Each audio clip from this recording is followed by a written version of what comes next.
बहन जी 2 कप चाय दे दीजिए। ये लीजिए भाई साहब, आपके 20 रुपए हो गए। भाई वाह, इस लंबी हाथ वाली के हाथों में तो सचमुच का जादू है। क्या स्वादिष्ट चाय बनाई है भाई। ये कहानी है सोनिया की, जिसका पति अनिमेश अग्रवाल शहर का एक जाना माना बड़ा बिजनेसमैन था। उसका बिजनेस बहुत अच्छा चल रहा था। उनके परिवार में वो दोनों और उनकी 4 साल की बेटी रेनू थी। सब कुछ अच्छा चल रहा था, लेकिन अचानक जैसे उसके हंसते खेलते परिवार की खुशियों को किसी की नजर लग गई। उनका अच्छा खासा बिजनेस दुश्मनों की साजिशों का शिकार हो गया और वो बर्बाद हो गए। उस रोज तेज बारिश हो रही थी जब अनिमेश आंखों में आंसू लिए अपने घर लौटा। क्या हुआ जी, आपकी आंखों में आंसू क्यों हैं? सब कुछ खत्म हो गया सोनिया, हम सड़क पर आ गए, यहाँ तक कि ये घर भी अब अपना नहीं रहा। उस एक रात में उनका सब कुछ खत्म हो गया और वो गरीबी में दिन काटने को मजबूर हो गए और एक झोपड़ी में आकर रहने लगे। माँ, ये कितना गंदा घर है, मुझे यहाँ नहीं रहना, चलो ना हम वापस अपने बंगले में चलते हैं। सोनिया उसका मन बहलाने के लिए कहती है, रेनू बेटी, हम एक गेम खेल रहे हैं, इसलिए हमें कुछ दिनों तक इसी घर में रहना होगा। अब वो सब उसी घर में रहकर गुजारा करने लगते हैं। घर गृहस्थी चलाने के लिए अनिमेश नौकरी की खूब तलाश करता है, लेकिन उसे कहीं नौकरी नहीं मिलती। अपने परिवार को यूं गरीबी में पलता देख अनिमेश को खुद पर बहुत गुस्सा आता है और वो गुस्से में आकर नदी में कूदकर अपनी जान दे देता है। सोनिया पर और भी ज्यादा दुखों का पहाड़ टूट पड़ता है। अब वो अपने बच्चे के साथ अकेले उस झोपड़ी में रहती है और रो रो कर अपने दिन काटती है।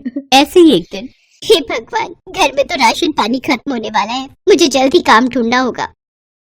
तभी उनके पड़ोस में रहने वाली एक औरत उसके घर आती है। नीता बहन, आओ आओ, क्या लोगी? 1 कप चाय। रेनू ने बताया था तुम बहुत अच्छी चाय बनाती हो।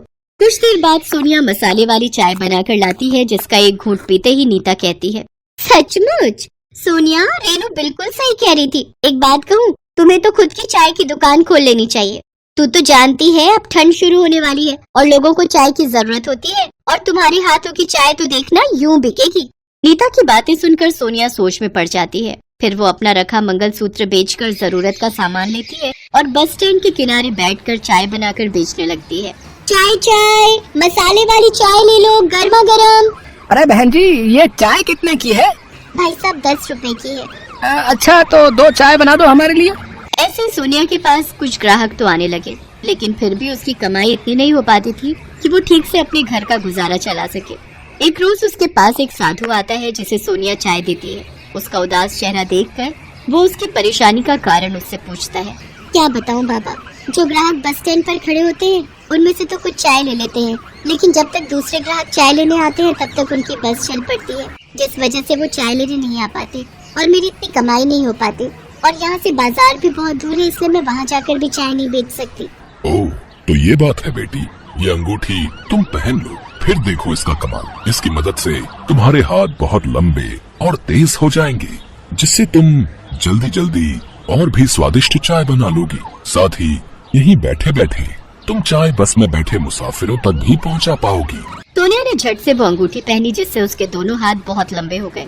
अब वो अपने लंबे लंबे हाथों की मदद से जल्दी जल्दी चाय बनाने लगी।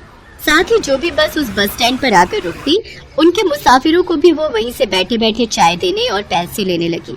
बहन जी 2 कप चाय दे दीजिए। ये लीजिए भाई साहब, आपके 20 रुपए हो गए। इस तरह उसकी कमाई बहुत बढ़ गई। अब सब उसे लंबे हाथ की चाय वाली के नाम से जानने लगे। उसने उस साधु को धन्यवाद कहा। अच्छी कमाई की मदद से उसने अब एक पक्का घर ले लिया, जिसमें वो अपनी बेटी के साथ खुशी खुशी रहने लगी।